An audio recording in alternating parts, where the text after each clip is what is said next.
for this one? This interview is being conducted for the Veterans History Project for the Library of Congress. The veteran's name is Matthew Henderson. He was born in Nashville, Tennessee on 12/28/1942.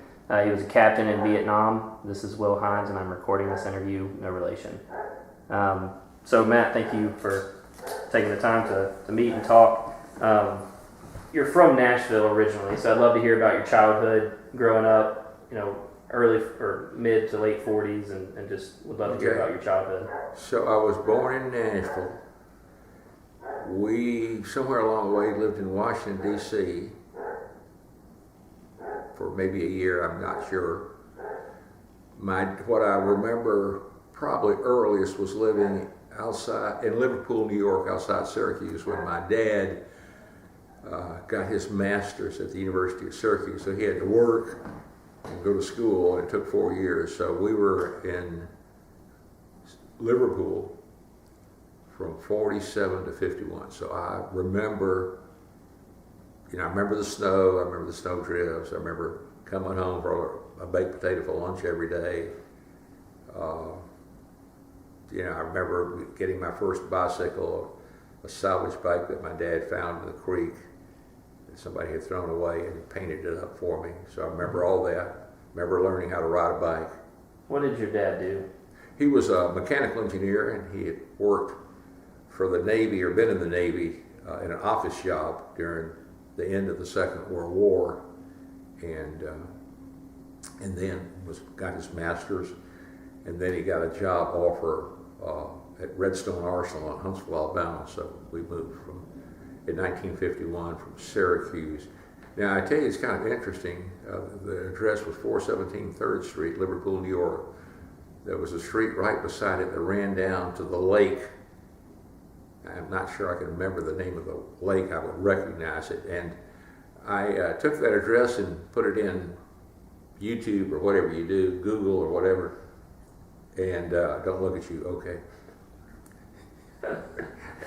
and there the house was. The house that we rented for 4 years. I mean, the house was standing. I could go around there. I remember the upstairs being where my bedroom was. I guess probably the entire upstairs was kind of like an attic space that somebody had finished in. So it was really kind of a walk down memory lane. I did that probably 3 or 4 or 5 years ago. So it was kind of neat. I remember Huntsville, Alabama. We lived in Huntsville from 50 to 60. So Huntsville grew from 16 or 17,000 with Redstone Arsenal there. A lot of the Germans, scientists relocated to Huntsville. So it grew, I think, from 50 to 60, from 16,000, if I recall correctly, maybe to 60,000. The 50s were kind of a neat time, I thought. The rock and roll came along. Were you an only child, or did you have siblings? No, I had a young brother who was 5.5 years younger than me. So there was just the two of us. Remember, watching Ozzie and Harriet. Remember going to the movies. Dad would take the family to the drive-in movie, and we'd go watch, family type shows and things like that. So I remember that. So in 1960, I always thought I'd be a mechanical engineer like my dad, and I had been accepted at Vanderbilt in Nashville, pretty expensive. And my dad took a job with Martin Marietta in Orlando, Florida. So he said, son, University of Florida's got a good engineering school, and even though I'll have to pay out-of-state tuition the first year, after the first year, I'll get in-state tuition. This was him talking to me, and I'd like for you to go to Florida. I said, I'd be happy to. I mean, it didn't have any Vanderbilt connection. Now, his family was from Old Hickory, Tennessee, outside Donaldson, outside Nashville. So we went up, and they had a farm. We went up when I was a kid, and helped them cut the hay, and always look forward to going to the farm, spending a week each year.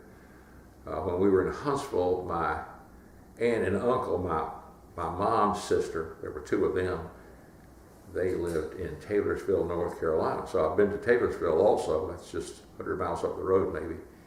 And it hadn't changed any since we used to go up there. We used to ride a train. It was kind of a neat experience, the clickety-clack of riding on a Pullman car on a train to get from Huntsville to Taylorsville. We'd go up there and stay a week or 2 or 3, and I always look forward to that. So really,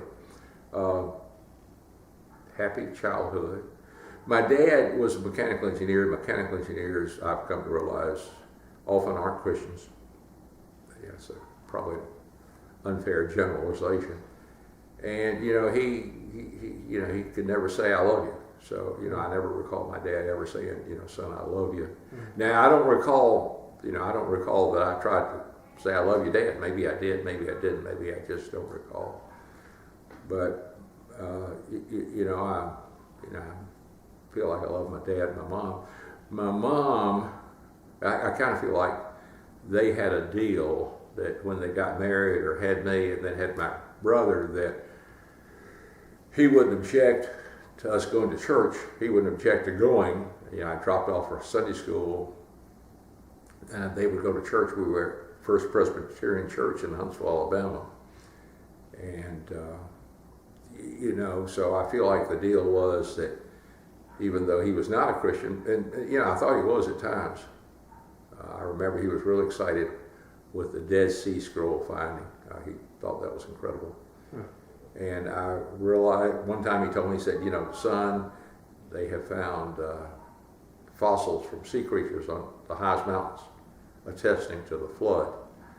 And my dad never ever called black people, the N-word.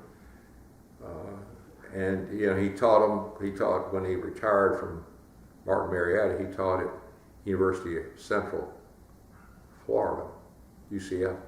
They're near Orlando. And he taught had some black students, and he never once said anything disparaging. I'm kind of getting ahead of myself, but when we adopted our first 3 kids who were all biracial, he was opposed to it, and he was opposed to us becoming Baptist instead of Presbyterians. We became, somewhat the Church of Philadelphia versus Laodiceans is the way I looked at it. And he thought we had contaminated the purity of the Henderson lineage line. My mom, I remember, and this was really important in the way I looked at life and looked at people, she would often say, when we were with black people, the segregation, I never knew a black person, other than maybe some that I worked with during the summer. But she would always say, son, I always felt in a racial setting, I just remember, son, you're no better, in God's eyes, you're no better and no worse than anybody else. And I always took that to mean, my skin color counted for nothing. And, I'm so thankful she did that, because that's the way I always looked at life. The first black student that I had in my class was my senior year in law school. We had a lady named Ruth Robinson who was a freshman, and she was the only black person in law school at Vanderbilt. And so I really never had any. Now, when I got to Vietnam, 1/3 of my men were black, and I recall that Stars and Stripes, the magazine that we got periodically out in the jungle, out in the field, said that Louisiana the legislature had enacted a law that said you couldn't get blood, you couldn't be given a transfusion of a black person's blood or vice versa, you couldn't mix the blood. And I said, if I'm lying out there in the battlefield, shot, and my blood draining out, I wouldn't care what color blood I got, but I always thought that was offensive to me. Yeah. So in any event, so you went to Florida. I went to the University of Florida, barely graduated. I didn't know how to study, and I didn't study, and I was always on academic probation. And finally, it was the spring of 1964, and I was kind of thinking about, what am I going to do? I mean, I might even graduate. And my fraternity brothers, who had a B average, were going to go to graduate school, and I had barely a C average. And so, for some reason, I found out that in 1964, if you were breathing, as I tell people, you're eligible for law school. So I applied to the University of Florida and said, congratulations, welcome on board. And I said, I think I'll apply to Vanderbilt, Nashville, Tennessee, and I did. And they put me on the waiting list for, a little while. I'm sure there were people who applied to Harvard, Yale, and Vanderbilt. He was the 3rd choice. So Vanderbilt kind of said, thanks for applying, we'll let you know, we'll get back to you. And lo and behold, in May or June of 1964, I heard, congratulations, you've been accepted to Vanderbilt Law School. So, I went there. So why did you decide to go there over Florida? Yeah, I thought that Florida, because I'd done so poorly at Gainesville and didn't study and, knew where the bars were and the hangouts were, that probably I wouldn't last very long. I thought I'd do better at Vanderbilt. Yeah. So, and were you a Christian at this time? No. I mean, if you'd asked me, I would have said I was, but I really wasn't. I was a cardinal Christian at best, and Laodicean at best, and cardinal Christian probably was a more accurate description. So I wasn't. So got to Vanderbilt. We had 10 hours of credit first semester because 2 of our classes were year-long classes. You didn't get your grade until May of 1968, I guess. And so studied real hard. Our exams were after the Christmas break, a 2-week Christmas break. I studied hard. I had a lot of notes. I took my exams in my first semester, really applied myself, and came out like 81st out of 120. I mean, really disappointed myself. Mm-hmm. But the bottom line was, in hindsight, that I didn't know how to study. I mean, I really didn't know how to study. I had a lot of good notes, but I didn't have it in my mind, my brain. So second semester, I went back to my old ways, partying, drinking, just having a good time, not studying. And you weren't married at this point, No, obviously. I'm single at that time. And 30 days before my final exams, I had set my semester up at Vanderbilt, my first year in law school, so that I will get out of class at noon every day, in theory at least, to be able to get some studying done, but I didn't. But 30 days before final exams, I said, my golly, I am in trouble. I studied hard first semester with 10 hours of credit at stake. And I, did poorly, and now I got 20 hours of credit at stake, and I haven't studied. So for 30 days, I'd get out of class every day at 11, 11:30, 12. I'd get myself a little meat patty and a box of Kraft macaroni and cheese. And I would come home, and I went through all my law books that I was having exams on with a highlighter, with a pen. And then I went through all of them again. And I highlighted, I only focused the second time around with what I'd highlighted the first time. And then in most of them, I went through a third time, and I highlighted the cream of the crop. And so back in those days, if you could get prohibited drugs, Dexamyl and Dexedrine, ladies would often take it to lose weight. And if you dated somebody or knew somebody that worked in a doctor's office, you could get it, and the side effect was insomnia, so you could stay awake. So, I took that, and I remember that my 2 biggest exams, my first year in law school, 20 hours of credit at stake. This is contracts and maybe real property. And I studied 40 hours straight for those exams. I took these Dexamyl and Dexedrine. I was a zombie. I remember the exam started, say, at 8:30 or something, and I'm walking around the campus at 7:30. And I said, boy, I have messed up. I am, I'm in deep trouble. Don't stop her, man. No, that's okay. I'm in deep trouble. I'm going to fall asleep on these exams. And I got in there, and thank you, Lord, I aced my exams. Because I realize now that what I didn't do the first semester was get the information in my mind. I just had great notes. We didn't take the notes into the exam. Right. And see, second semester, when I'm running scared and I'm just concentrating on learning this stuff, going through it 3 times. So that's the way I practice law. Is I read things and I highlight it. Just read my Bible, highlight it, and I read the highlighted stuff, and I read the highlighted stuff, and I use a magic marker or a highlighter and just kind of hone in on the really good stuff. So in any event, I shoot up from 81st to 22nd. They invite me to be on the law review, and so I'm doing pretty good. Yeah. Sam, you want to see if you can say anything to the dog at all? Okay, that's fine. Yeah. All right, so that's fine, son. So second year, I just kind of rock along. I kind of revert back to my old ways, have a good time. Third year, I kind of revert back to my old ways because I'm coasting. You know, everybody all of a sudden thinks I'm a pretty smart guy when they said, my golly, you know, he finished, you know, the top of his class and shot up to the top of his class. So, but I just kind of coasted along. And then I was president of the legal fraternity and president of the student body.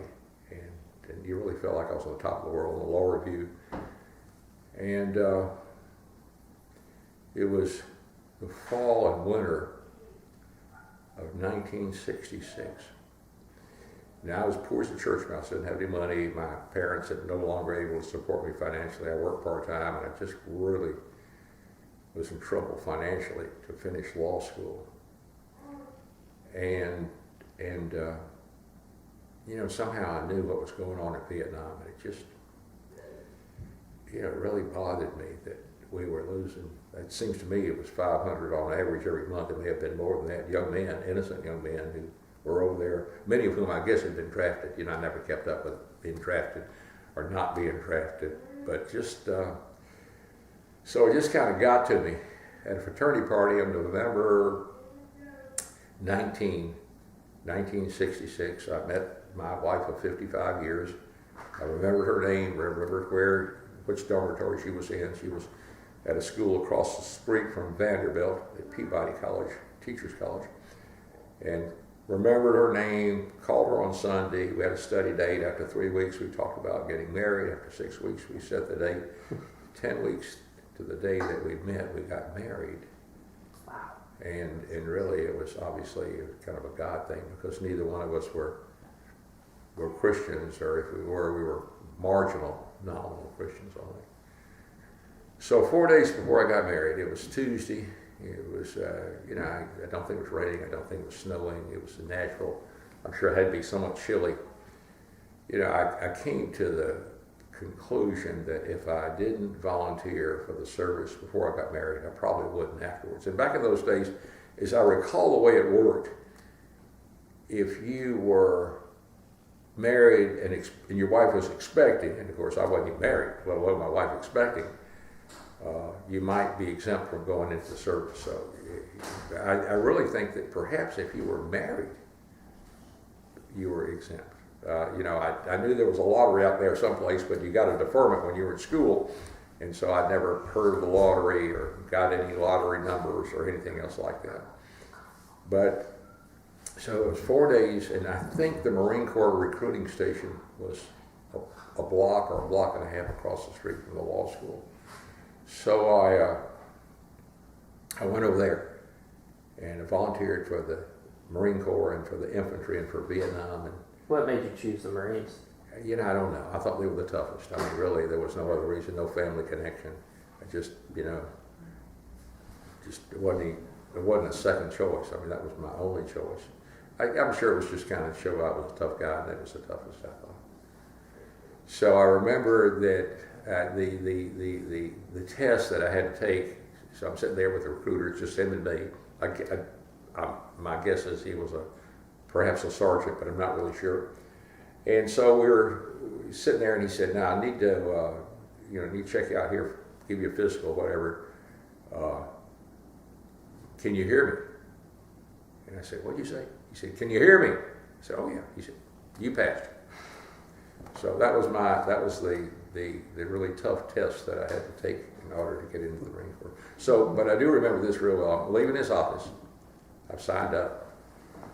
And he said, "Now, Mr. Henderson, I want to be honest with you. When you graduate from law school and take and pass a state bar exam, even though you want to have a platoon, you won't get one. The Marine Corps will immediately promote you to captain. You'll get captain's pay. You'll get the really neat bars to put on your shoulder, and you won't see a day of combat." So as I walked back to the law school from his office, I remember this fairly clearly. I said, "Well, I'll show him. I won't take a bar exam." And I didn't. And as I kind of remind myself in my first bad firefight in Vietnam, I said, "Lord, have I made a fatal mistake?" and obviously, fortunately, I had. But in any event, so married my one and only wife. We traveled around that summer. We went out to Denver, Colorado. We barely my mom and dad gave us their credit card, so we had their credit card. Paid gas. Gas was 25 cents a gallon in those days. And we stayed at a motel, a decent motel for $4 a night. We went out there and rented a place in Denver because we thought we'd like to live in Denver. I thought I wanted to be president of the United States, and I thought that if I were successful in Denver politics, Denver dominates Colorado, Atlanta dominated Georgia, but Lester Maddox had gotten elected governor of Georgia. I thought about Oklahoma, but you got Tulsa and Oklahoma City, so I said, I want to go to Denver. And we typed up, my wife who can't type very well, and I who couldn't type at all, sent out some resumes, and a couple law firms interviewed us, and one law firm expressed some interest, and that was the Gorsuch law firm. Gorsuch, Curtis, Campbell, Walker, and Grover, and that's Neil Gorsuch's, our Supreme Court Justice, granddad and dad. And so when I got back to Vietnam, I applied at that law firm, and they gave me an invitation to become a lawyer there. So I went with that law firm. That was after Vietnam. So in any event, went through basic training. My goal was to be number one in my class. I mean, I wanted to be number one. And so I really tried hard, and my 10-week OCS course, I came out. Yes, sir. So just to start, okay. So basic happens before OCS, is yes. that correct? Yes. Okay. So where did you do? do? OCS happens first. OCS 10 weeks of happens OCS. first. Okay. Then 21 weeks of basic training. Okay. And So where I'm was- Quantico. I'm a Quantico, Virginia. Yep. Okay. Yeah. And so my goal was to be number one in my class, and they had three categories: leadership, scholarship, and physical. So in leadership, when I graduated with OCS, I was number one out of 410, I think. Scholarship, I was number one out of 410. The physical training, PT, is something. There was a little wimpy, run up a little embankment, grab a rope, swing over the other side, drop off. Gave me 2 chances to do it. I flunked it. I couldn't figure out how I could swing over there, drop off on the other side of this little, nothing. So I remember when I sat down at the end of OCS, and the captain, who was, I guess, my platoon commander, said, Mr. Henderson, I'd like to give you number one, but he said, everybody else, most other people made that, you didn't. I'm gonna give you an 89 physical, whatever. So I ended up 10th out of 410 when I graduated from OCS. So I said, I'll show them. Kind of like I'll show them when I didn't take the bar exam. So I'll show them. So 21-week course for the basic school. And so I said, I'm going to be number one. I'm going to graduate number one. 45th OCS. Now, little did I know that the number one graduates from the OCS schools in the 40s, maybe all of them, had all died as soon as they got to Vietnam. Well, I didn't know that. So my goal was to be number one.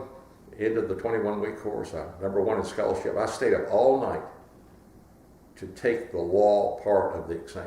There were 13 or 14 guys who were lawyers, who were going to be lawyers, who were going through there with me. I stayed up all night, and so a couple of them, I think, made 98s. I made the only 100. So, got my rankings. Captain Lee was the captain, and when I got leadership, he said, 1/243. He said, called me and said, congratulations, you're number one in leadership again. I'd never fired a pistol or a rifle in my life. And so we qualified with the pistol, and by golly, my wife had got me a pistol, and I dry fired it in front of a TV set, never shot a bullet out of it, I dry fired it. And I guess I got, without knowing it, kind of sight alignment correct for a 45 caliber pistol. So I qualified, now maybe that was after Vietnam. I qualified as an expert. But the rifle, I went non-qual. I didn't qualify with the rifle. Never fired a rifle in my life. Failed to qualify, so I don't know where that put me in. So leadership number one, scholarship number one, whatever that firing a rifle was category, I didn't. So I finished third out of 240. So twice I aspired to be number one, and twice I was one event from being number one. So you were at Quantico. Paris Island? No, I was at Quantico. Okay, yeah. so basic. There was, basically was always at Quantico. Yep, for officers. Mm-hmm. Where was Kay during this time? She was with her mom and dad. They lived in Fairfax, Virginia. So I get to go home on weekends if I. Oh, and then once at the basic school, we lived in Dumfries, right outside of Quantico, I think. So we had an apartment, and so we lived there. So OCS, I'm on base, get to go home on the weekends, and CBS, I'm a second lieutenant, and we live there. Then I get my orders for Vietnam, and I was to ship out on a plane from the East Coast, from Dulles or someplace there in that area, at 5 o'clock that day, and Kay and I cried all day. I mean, it was, because the life expectancy for second lieutenants in Vietnam during that time frame was, in theory, at least less than a minute. Now, don't know who did those calculations, if somebody did, but they were wrong. But, I'm not sure that neither one of us expected me to come back, or if I did, it'd be all shot up. So we just cried all day long. Got up in the morning, cried all day long. Just couldn't help it. Just cried and cried, just all day, miserable. Flew out to the West Coast, and lo and behold, they changed my orders, and they said you're going through recon replacement training in Coronado there at San Diego. So 2 weeks there, and then they gave me another week of leave. So I finished up there, went back to Fairfax, Virginia, got to see my wife again, and lo and behold, my next flight out was at 5:30 in the morning, so we couldn't sit around and cry. So really, got up, got to the airport 5:30, 6:30. So really, it was much better. Well, and took off, and on my way to Vietnam. So I got over there.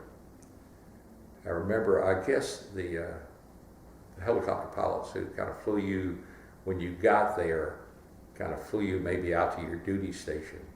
I'm sure they just kind of hot dogged it with the new guys, and the green guys, they'd fly the helicopter and you twist you over sideways and twist you over sideways. And it was a little unnerving when I got there and they were transporting me. I was going to be on a pretty tough assignment. It was called a battalion landing team. And it was our job, in theory at least, BLT, we were on ships. And in theory at least, we'd go in country and rescue Marines who were in trouble. And we'd stay in country, in theory at least, for 10 days, 2 weeks, come back to the ship in rehab, then go back in country and just kept to do that for my entire tour of duty in Vietnam.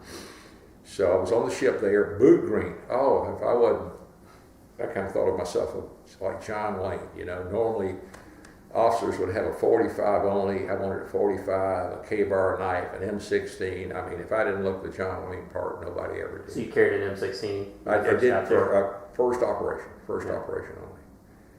And so we went in country, stayed a couple of weeks, got back to the ship, rehabbed one night,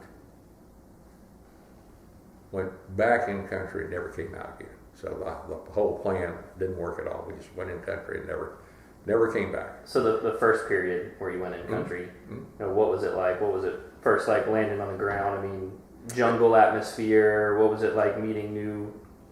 It was troops? it was I think it was near Hue Phu Bai, and they were fairly famous names. I think when I was back in the States, I think I knew those names. Don't remember what they looked like. So we landed in country. The first operation I was on, I remember two things about it. Don't remember the name of it.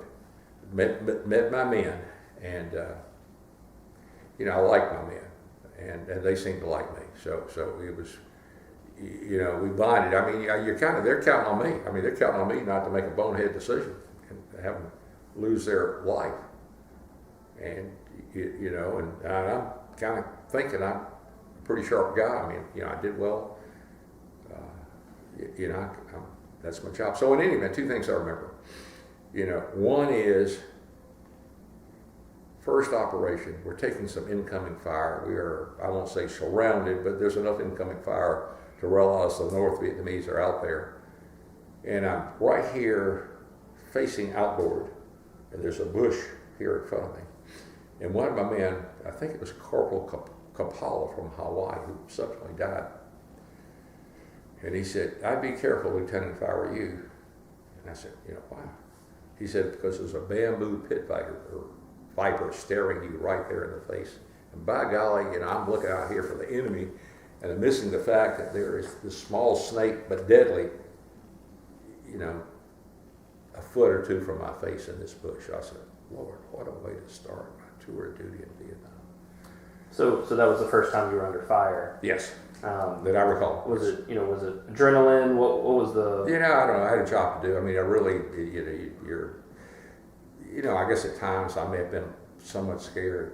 And my men probably were often scared. The difference I always tell people was, I couldn't look scared. I mean, you can't lead people looking scared. Yeah. And really, I didn't think about it that much. I mean, even though, even though I wasn't a Christian, I knew the 23rd Psalm. And I said it, probably almost every night that I was in Vietnam. And especially, yea, though I walk through the valley of the shadow of death. Because that's where we got our water from in Vietnam. Was in the valley. That's where the streams were. I mean, you could have 5 canteens strapped to your waist of water, and you wasn't out on patrol for 2 hours and you were out of water. I mean, you just it's just hot and humid. I mean, you just drank a lot of water. Pace yourself. Hard to do. Easy to say maybe. So we'd have to go refill our canteens in the stream. So really every valley was a shadow of death, because that's where you would expect the North Vietnamese ambush. I mean, they were no fools. They could hear you coming. Your canteens would clink. We made a lot of noise. Now, shh, keep it down. Shh, no talking. I'm sure we could be heard from house. So nobody was surprised when we showed up to refill our canteens, and that was potentially a place of pretty significant risk. Most of the fire you took, would it be small arms? Would it be mortar rounds, or kind of the above? The incoming fire that we took, it would be firearms. I mean, we didn't. Rarely was it mortars. Rarely was it anything big. Never that I recall. Yeah, a couple of times maybe at combat basis was artillery from the other side. So really, it was just ambushes and booby traps were all we had to worry about. The area that I was in. And so it was easy when I got back to the States to kind of leave Vietnam behind, because I knew I wouldn't find any ambushes or booby traps. If I had been up near the DMZ and there'd been the artillery coming in, heavy artillery, I would assume that maybe a backfiring car would, set me off. But I didn't worry about that. Yeah. But all this operation, the helicopter, we were evacuated out by helicopter, and we were the last unit to leave. And there were 14 of us on the ground, if I recall correctly.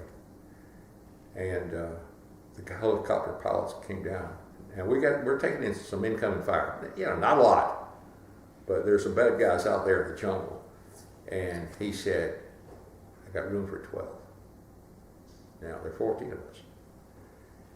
So I mean, it wasn't an option when you're the leader. I mean, you just don't. I mean, you say, "Well, I'm staying behind," and one of my squad leaders said, "I'll stay behind with you, Lieutenant Henderson."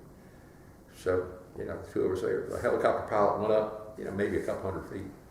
Then he came back down, and he said, "I think I got room for 2 more." So we got out. The bite of the helicopter blade had a lot to do with how dry or how humid it was. If I'm thinking right, the more humid it was, the better the bite. Mm-hmm. You could had the ability to lift up more people. Yeah. So that was all on your first operation? I think it was on my first. I feel like it was, as I recall. I went on a bunch of other operations. The 2 or 3 events that I really recall, I had, now, unlike my son-in-law who fought in Afghanistan, they sent people over there in units. So your whole squad went over there together. Camaraderie, the people. In Vietnam, one down, bring on a new guy. Guy goes out with a wound, guy gets killed, guy rotates, he's paid his dues, then you just got some new guys. So you just get odds and ends. Odds and whoever's next up, you get. So in any event, I was really somewhat prideful there in my first 2 months in the field, because I hadn't lost a man. The other three platoons in my company had lost several men who'd been killed. And, you know, I didn't know whether we were doing something right or just fortunate or what it was. And then I remember that we came upon a village, we call them villas, and they are always wooded, and they're always surrounded by rice paddies because, you know, that's their source of food, I guess. And so you always got a lot of exposed area to get from where you are to that village. And so we're on a little knoll there, you know, I have no idea how much higher it was than the rice paddies, you know, 20 or 30 feet, 50 feet, don't know. And I lost my first man. His name was Sherman, Shireman, I think. And he said, his dying words were, "Schreiner," another guy, the squad leader of his squad, "Did you drop a boom?" And it's pretty obvious there was a booby-trapped hand grenade, I'm guessing. That's why his dying words were yelling to the squad leader, "Did you drop a boom?" And he did something that we, you know, I always told men not to do. Don't ever touch anything that you don't know what it is. Don't ever do it. And by God, he violated the rules. So then, a guy, and so my son Sam has got a shirt that one of my men in my unit gave to me. And it's listed, I counted today, about 90 and 95 names of men who died, who were 2nd Battalion, 7th Marines, and died between 65 and 70 in Vietnam. And Sherman's name is on there, on that shirt. So in any event, then, and I didn't look for Jim Tangeman's name, but there was a lieutenant named Jim Tangeman, whom I just met, you know, a day or two or three before. He was a forward observer. He was the one that would call in naval gunfire if we needed it. And so when I lost my man, and all of a sudden the headquarters unit kind of came up, by golly, they set off another booby trap. And Jim Tangeman went down. And I didn't even see the wound on him. And I could tell he was dying. I gave him mouth-to-mouth. Never given anybody mouth-to-mouth resuscitation before. And he died, though. And I didn't look at my son's shirt, but I feel fairly comfortable his name would have to be on there. So, yeah, that was my first man, and then kind of an acquaintance of mine that same day. So we kind of rocked on along. It was, you know, the mosquitoes were terrible. We had a mosquito repellent that we called jungle lotion. And it was, if you've seen pictures of guys in Vietnam where they've got a helmet on and they've got a black band around their helmet, they almost always had a bottle of clear solution, probably 4 inches high. And that was jungle lotion, that was mosquito repellent, because, I mean, they were ferocious. I mean, you lie there trying to sleep at night, and they are bombarding you. I mean, they are, terrible. And so you put that lotion on there, and two things would happen. You know, one, it would keep the mosquitoes off, although it would rot your skin. I mean, many of my men had no skin on this part of their arms. I mean, it was just, it was potent. So there was a lot of jungle rot too with your the jungle rot was terrible. But in any event, so what would happen is, you'd be lying there at night trying to get to sleep, and you'd hear these mosquitoes go zoom boom, zoom boom. I mean, they just kind of like dive bombers, but the mosquito repellent did the trick. I mean, it was, you know, eat your skin up. And apparently, mosquitoes didn't like it, but I mean, it was just really, they were so. The jungle rot was a big issue, so I wanted to kind of be like John Wayne, wore trousers, no shirt, you know, dark tan. I mean, I never wore a shirt. No shorts, because you get crotch rot. You got your everything sweats immediately, so you would rot off your groin area, the skin off. Boots that had hole pores, no socks. So the only thing I wore ever was boots, combat boots with no socks, and trousers with no shorts. So the jungle rot was just really, I mean, really, it was tough to deal with, because I mean, it's just so humid, so wet. Walking through rice paddies, I mean, your skin's, you know, constantly wet from some source, either rice paddies or humidity. So in any event, the bugs, the centipedes. So what would happen? I'll fast forward to when the monsoon set in. The centipedes were a foot long, and they were scary. I mean, you'd be lying there on your rubber lady, your hooch, your air mattress, so the water didn't wash you away in the monsoons. You have your poncho liners up, two of you get together and you end up making a tent out of it. And you're lying there trying to go to sleep, and all of a sudden you feel something crawling up your leg. And I mean, it would wake you up, and it would be one of these centipedes. They were a foot long. I mean, if they bit you, I'm told, I don't recall anybody being bitten, but you know, it'd make you sick. I mean, you'd be out of the field for a little while. So, but that was the monsoons. But so in any event, so we're rocking along, and we ended up going to an area 3 times, I think, that we always took heavy casualties, and we called it Dodge City after the TV show Gunsmoke. And that first, where I lost my first man, that was kind of in the general Dodge City area. And we went back there. It was August 18th, 1968. And we were a company-sized operation. And my platoon was bringing up the rear. It was search and destroy. We were always search and destroy. Search and destroy is you spread out sideways and you cross some area, you get shot, you hit booby traps. Maybe you kill a couple of North Vietnamese or Viet Congs along the way, and so my platoon was bringing up the rear. So the first light after first light, and you know, I'm getting ahead of myself. That was September 19th is when this event took place. So let me tell you about August 18th. So August 18th, we got up at first light. We're at Dodge City again. And we had taken some incoming rounds the night before. And what the leadership should have done was prep the area with naval gunfire or some way. Because, I mean, we had engaged the enemy. We think they were North Vietnamese the night before. And the next morning, we just got up, ate some C rations, some whatever, K rations, whatever we had to eat, moved out, and immediately we got ringed, we got ambushed. And so, you know, a number of my men were shot.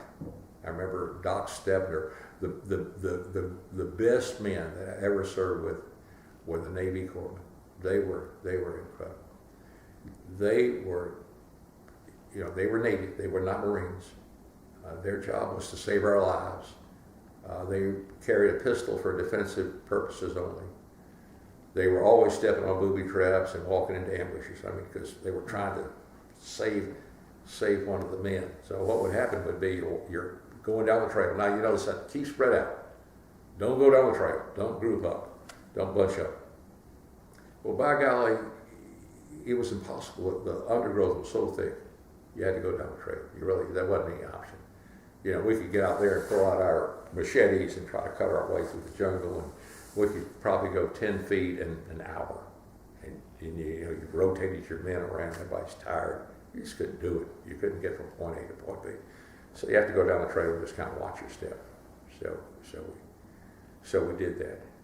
So in any event, back to so we, you know, my men are getting shot, and I'm all of a sudden I feel something, and as I tell people, it was kind of like somebody took a 2x4 board and popped me on my left hip.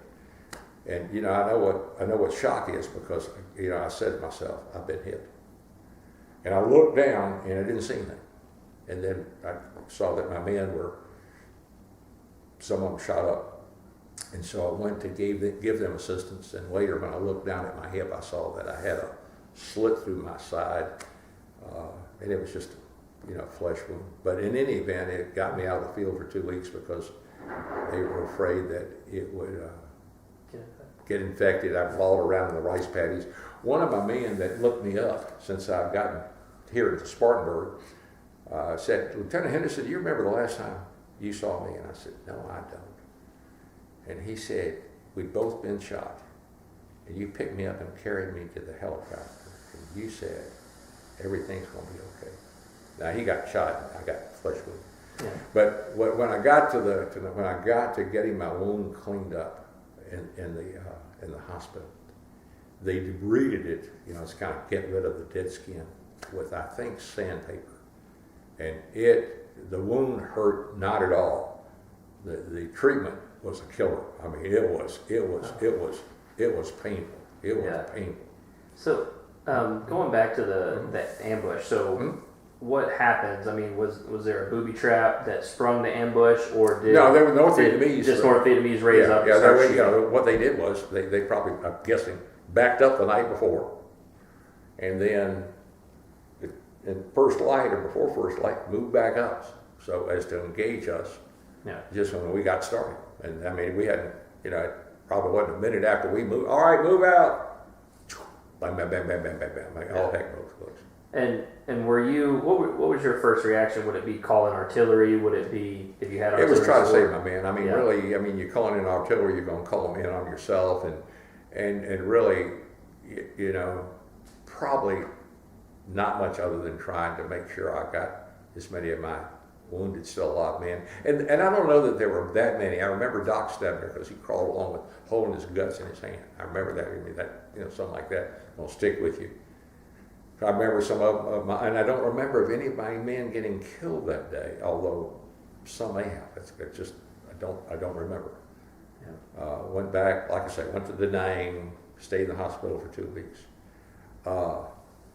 The movie had come out, I guess, the year before, with Lulu in it, To Sir with Love. And whenever that movie comes on, I always watch it because I was in the hospital there in Da Nang when I first saw that movie. I don't know if you remember, but it was kind of, I liked her singing. I liked To Sir with Love, Sidney Poitier. And, whenever I see it come on, Turner Classics, I often watch it just because it kind of reminded me of it. So, out of the field, get back in the field. Did you return to your old unit? Yeah, oh yeah. I remember one of my men supposedly had been seen with the North Vietnamese with maybe a little marijuana or something. It was a big deal. I had to kind of lecture him, we don't do that. Now, I tell you what I did experience when I got to Vietnam. Our first operation, maybe, it seems like the first operation, maybe my men wanted to shoot people, women and children. And I said, we don't do that. We're Marines. What are you talking? We're not going to do that. And we didn't do it. But they told me that before I got there, they had done a really bad operation where they had really taken a lot of casualties. And maybe the leadership of some of them had overreacted. Burning hooches, I don't know what they did. I never asked, never was told. We didn't do it. But, I kind of rationalized a little bit and said, the heat of the battle, I mean, these, some of your best friends have been killed on. But that was before I got there. Before I got there, maybe the night I got there, it seems like a squad had gone out and there were 12 men in the squad. And what they had contacted them and called for naval gunfire, and 11 of the men were killed. In other words, the accuracy of naval gunfire. One time I called naval gunfire and I saw the enemy up here in front of us and it landed behind us. So it really, the maps wasn't that good or something wasn't working right. So and according to the book, what you do is you call in white phosphorus to mark a marking map before you call it fire for effect. But I mean, you call in white phosphorus. I mean, they're not going to stick around. The bad guys aren't going to stick around.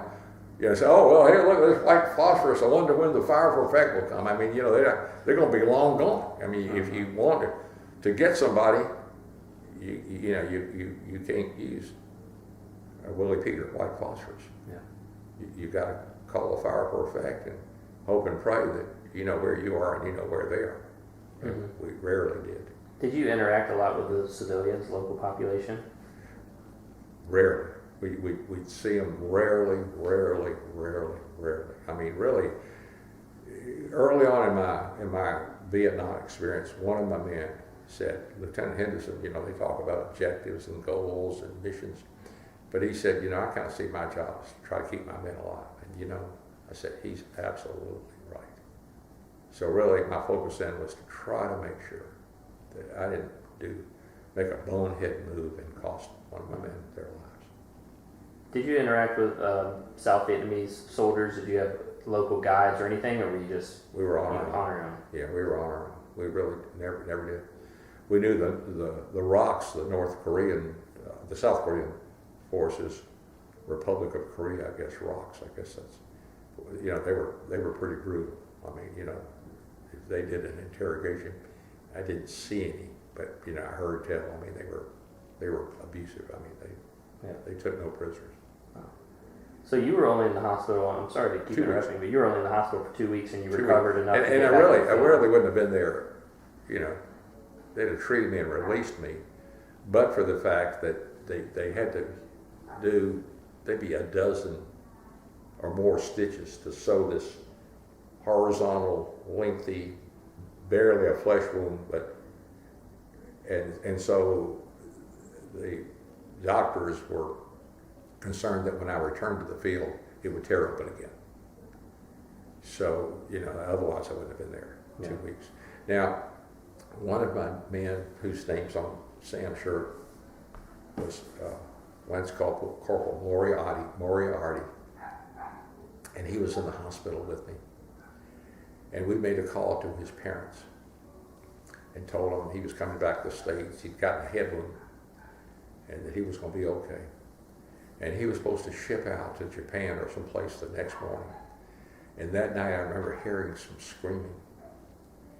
And apparently they had sent him out and he had a fragment in his brain and it killed him. So, that was just tragic. I don't know when I learned that he had died, but he did.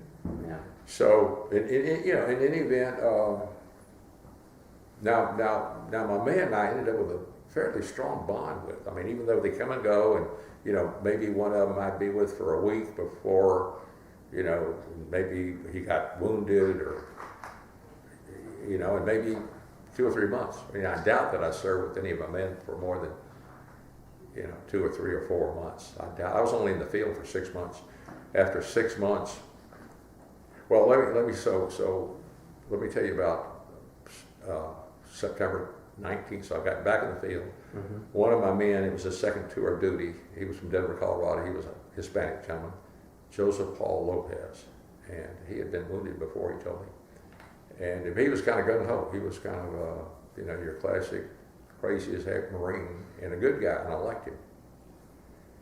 And so the morning that I had talked about a minute ago, and I got him out of order because I don't think about it that often, we were bringing up the rear, and our other 3 platoons are out there in front, side by side, covering a mile of width, maybe, I don't know.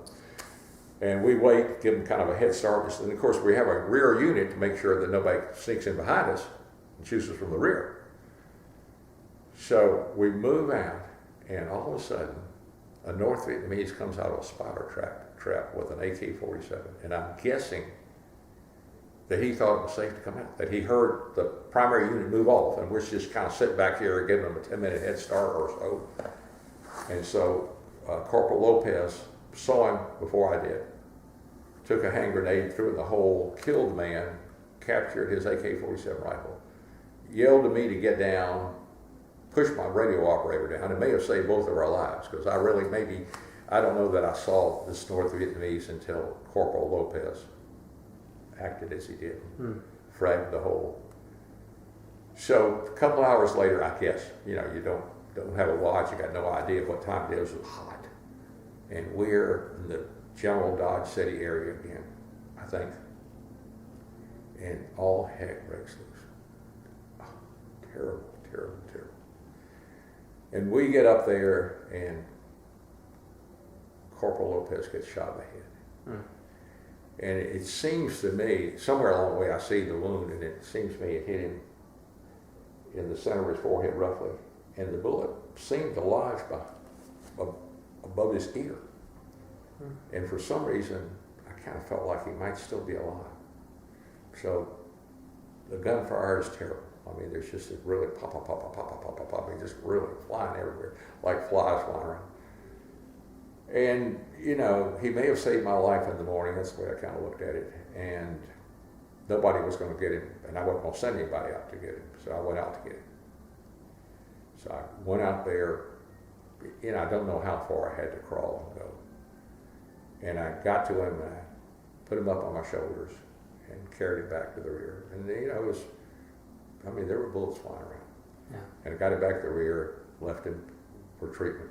He turns out he died. I don't know whether he was alive when I got him or not. And then, unbeknownst to us, somebody had called in napalm. And everybody apparently had moved back out of there except for my platoon because we didn't get the word. And we began moving back, and all of a sudden, the planes come flying in, dropping snakes and Sidewinder missiles and napalm. And really, it was close enough to us to suck up the air. I mean, it's just really kind of incredible. I mean, thank the good Lord that we had matriculated on back towards the rear, and we're not still there, because really, nobody had told us they were calling in napalm. So it was, you know, it was just a mess. But in any event, so we, you know, I guess I don't recall much else. We keep on rocking along. We keep on going on operations. We take a few casualties here. We take a few casualties there. Heat was, you know, you take a lot of heat casualties, and it was, you know, maybe the guy could pretend like he suffered from a heat stroke and get out of the field. Maybe it was legitimate. I don't know, but it was hot enough to have a lot of heat casualties. Yeah. So you mentioned spider traps or the tunnels. Were you guys ever tunnel rats? Anyone ever have to go down in the tunnels? A couple of my men, and we found on one operation, we were in an area that we think was an R&R area, rest and recreation for North Vietnamese. And there would be a big room, I think, underground. And you would know where one was because they would tear off a piece of cloth and kind of put it on a twig over on a tree here near it. So we discovered, said, wait a minute, there's another piece of cloth here. There's got to be and they would breathe by doing bamboo stalks.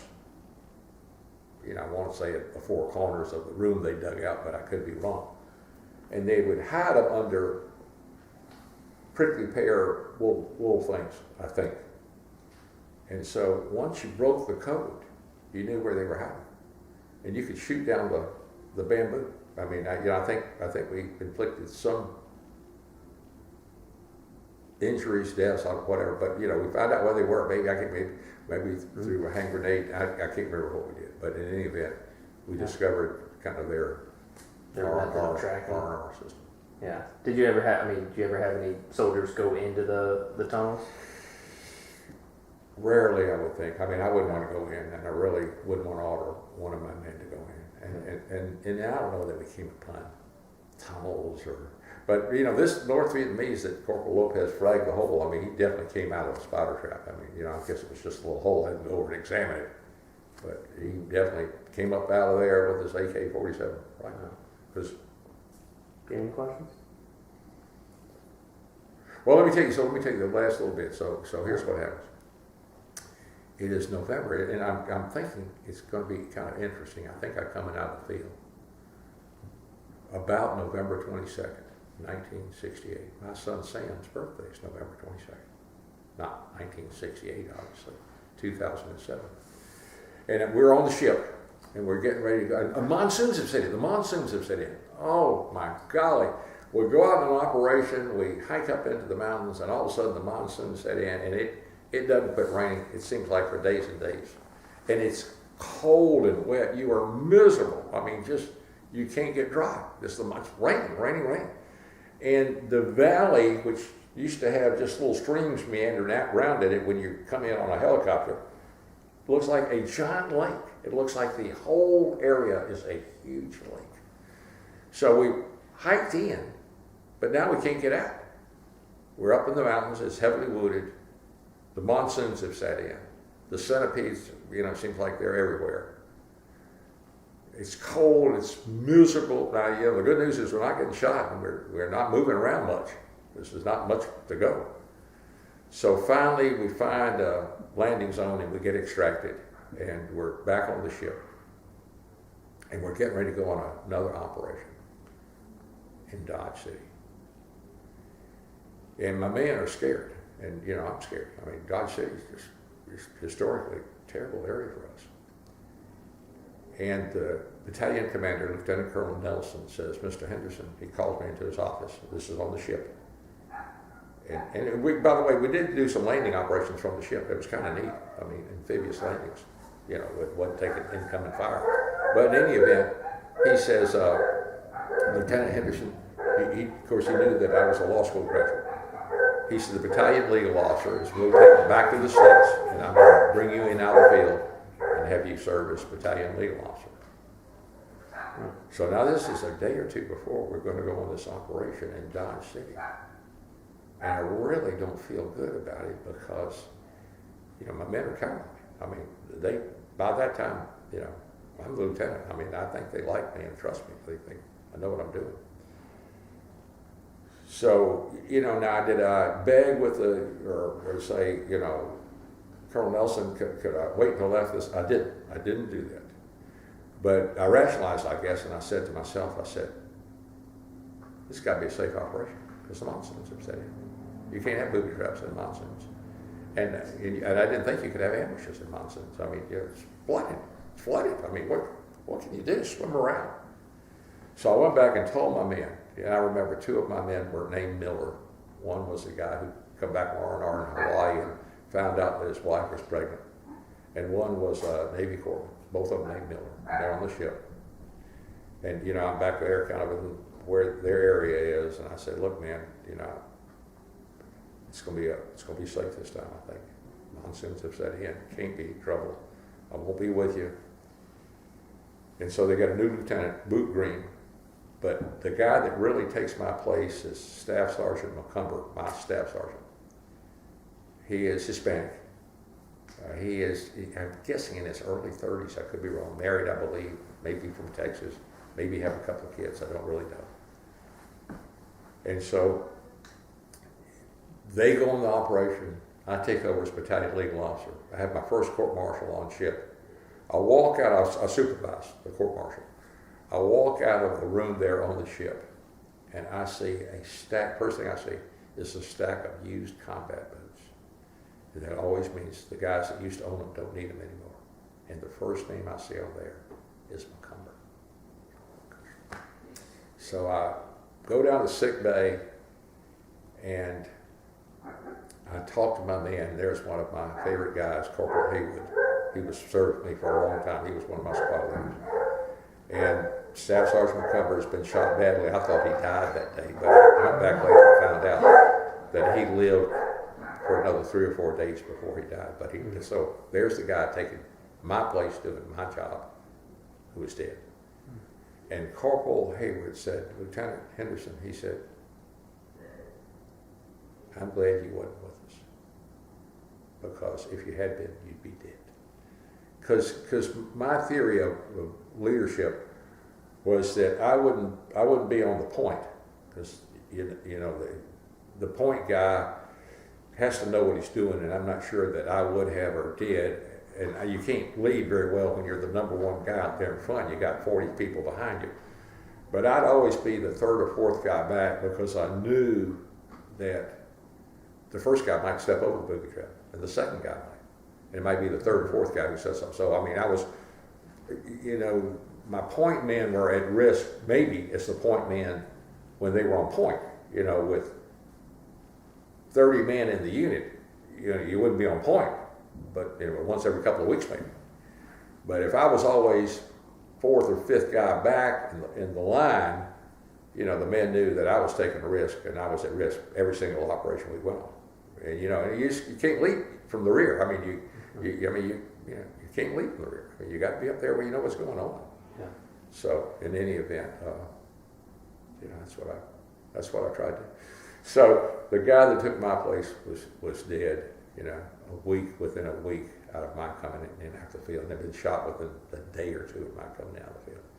And it really kind of brings it home to you. I mean, how fleeting life is, and why me, Lord? Why didn't I die? And you see some crazy things happen. We had a guy who was a clerk corporal who was kind of administrative. Nice guy. Everybody knew him. He's the one that got your papers together for R&R. He got your papers for whatever. And so he wanted to be able to say that he went on an operation. And he was probably 12. Marine Corp, our tour of duty was 13 months. And he was 11 or 12 months into his tour of duty. Went on what was a safe operation. And by golly, we lost out of 1,000 men on that operation. That was a battalion-sized operation. We lost to one guy. And that was him. And I think that what happened was when we went out with helicopters, just like the North Vietnamese in the spider trap, I think heard the noise die down when the bulk of the unit had passed by. I'm betting that he was in a spider trap and he heard the helicopters take off and thought the Marines were leaving the area. So he thought it was safe to come out. By God. So really, it's ironic. I mean, it's ironic, that the guy who took my place would be dead. I would live. You gotta ask God. You say, God, why me? And the answer is Sam. My kids that I've adopted. I mean, the answer is pretty obvious to me. My couple. I mean, Will Lance. I mean, the answer is pretty obvious that God. Not that I merited it, but God wanted me to do some more stuff. Be around and do some more stuff. Anyway. So I guess most memorable experiences, I guess good and bad, from your time in Vietnam. I know we haven't wrapped up yet, but most memorable experience, maybe good and bad, maybe a fun experience that you had. Gosh, I'm sure if I thought about it long enough, there would be something fun. But I mean, really, there wasn't really a lot of fun in Vietnam. I got back to the rear when I was a battalion legal officer. We took over a combat base. We had occasional incoming fire. We had instances between the enlisted men and their leadership. I mean, we had some frags. We had some men react to staff sergeants or sergeants who were abusive and not very nice and kill them. I mean, we had accidental discharges. I mean, if you name it. If it's tragic, and it seemed to happen some over there. I mean, cleaning your weapon, the .45 caliber pistol is really good in terms of it taking some force to caliber around. I could trust my wife or my kids, not my son Sam, but many of my kids with a .45 that didn't have a round in the chamber, and they wouldn't have the ability to chamber around. It's that much trouble. But once you got a chamber in the round, it goes off the touch of just a bare breath of the trigger. And, I know of 2 situations where people had an accidental discharge with their .45 and killed somebody. We killed one of their friends. So it really was, it was a worthless war. We accomplished nothing. I never thought we would accomplish anything. I never went over there thinking that I'd make a difference. I went over there, I guess, if I were going to summarize it, because I thought it was something I ought to do. We were losing all these 18 and 19-year-old young men. I was out of law school, so I was 24 or 25, I guess, when I got there. I'd lived a good life. I mean, it just seemed like the right thing to do, to take a chance. I didn't want to die over there now, but it just seemed like the right thing to do, to take a chance. Yeah. So that's what I did. So was that your last of your combat experience when you became? It was when I came in out of the field on the ship, and Staff Sergeant McCumber took my place, and what had happened was the men had gotten to a swollen stream, and were going to put out flank security to get across. So you always put out flank security. The one thing you learn pretty quickly is you're vulnerable from your flanks. If the enemy's got an automatic weapon, semi-automatic, and he's looking down your flank, he doesn't have to be a good shot to spray the area and hit somebody with a lot of shots, because they're right down the line, not exactly in line, they're a little out of line, so you're going to just, and so my man, I'm told, wanted to kind of put out some flank security, and the captain, the company commander came along. He'd had some sort of wound in Vietnam, maybe a hip wound, and really maybe wasn't a clear thinker. And he got mad at him and said, by golly, y'all get across there right now. And they tried to ford the river without flank security, and they got reamed. I mean, just reamed. I mean, seems like, 5 or 6 of my men may have died, not to mention how many got wounded. Just, a bad call on his part. Yeah. You had to be patient. I mean, you just, you couldn't be too gung-ho. You had to realize that taking an objective only to give it up the next day wasn't worth somebody's life. Yeah. Somebody's counting it. So, anyway. So, that was it. That was Vietnam. Really, really, really worthless. But, since the Second World War, I mean, how many wars have we been involved in that haven't really been worthless? We've lost them all, I think. I was chatting with Mike about that. We've lost them all, I think. Yeah. Anyway.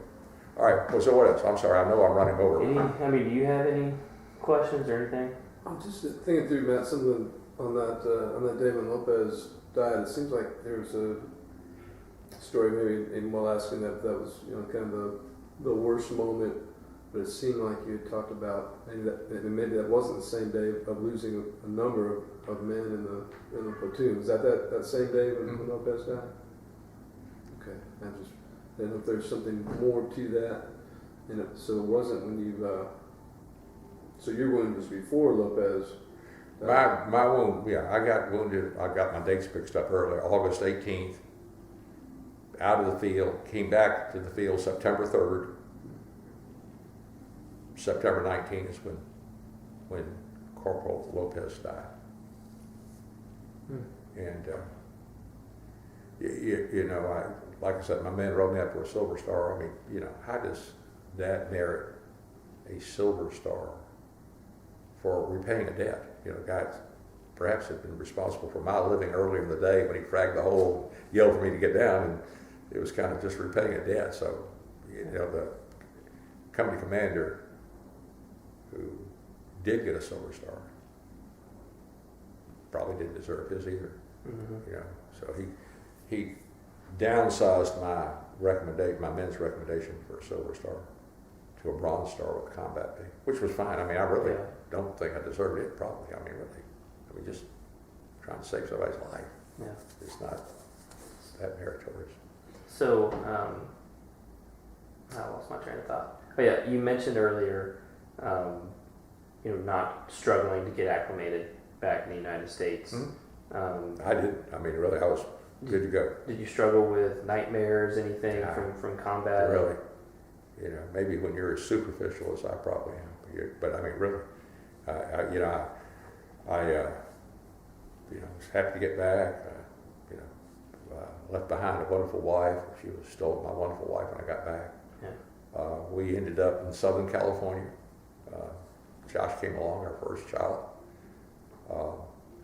Now, when I got back to the States, my MLS was 0302 Infantry Platoon Commander. And so they were going to have me run around in the boonies in San Diego, in the mountains of Camp Pendleton. And, teach men to, pretend it was combat. And that was kind of hokey, to do that. I mean, I'd been there and done it. So I decided that was the time to take a bar exam. So I took the Colorado bar exam and passed it. And then they promoted me to captain and made me a lawyer in the Marine Corp. So I had the unique experience of being an 0302 Infantry Platoon Commander and a 4400, which is a lawyer. And the neat thing about being a lawyer was that unlike any of the other lawyers who, they'd never seen a day of combat, they didn't have any medals. And I had, I won't say a chest full of them, but I had a number of medals, and several of them were combat related in my wound.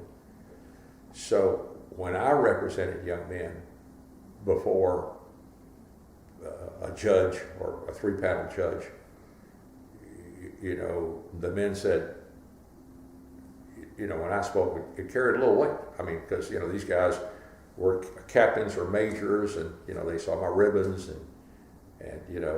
and so early on, and I thought this was kind of neat, somebody said, here's what you ought to do, Lieutenant Henderson. Now, I talked with my men. They'd always probably be guilty. Drugs, disobeying a lawful order. I mean, nothing major. Mm-hmm. But all of them were eventually going to go to Vietnam, and often I'd say, now look, if I can get you off these charges, are you willing to go ahead and volunteer to go on over there?